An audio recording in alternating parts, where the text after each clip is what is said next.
তোমার নাক তোমাকে প্রতি সেকেন্ডে মৃত্যুর হাত থেকে বাঁচাচ্ছে, আর তাও কোন চিন্তা না করে, কোন থেমে না থেকে, আর তুমি বুঝতেও পারো না।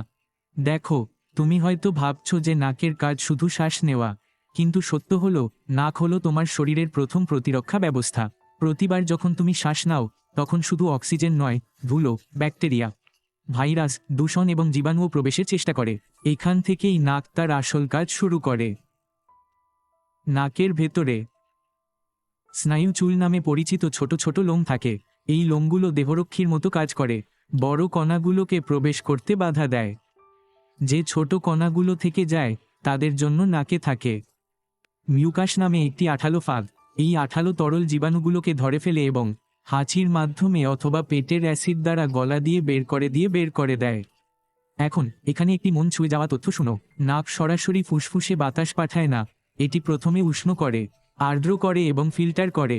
যদি ঠান্ডা, শুষ্ক বাতাস সরাসরি ফুসফুসে যায়, তাহলে ফুসফুসের টিস্যু ক্ষতিগ্রস্ত হতে পারে। নাক নীরবে এই বিপদ থামায়, কিন্তু গল্প এখানেই শেষ হয় না।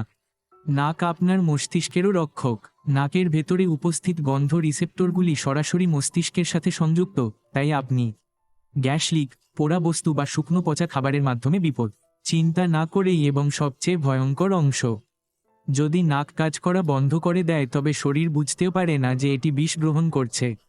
তাই যখন নাক বন্ধ হয়ে যায়, তখন স্বাদও অদৃশ্য হয়ে যায়, কারণ গন্ধ এবং স্বাদ উভয়ই একই সিস্টেমের অংশ।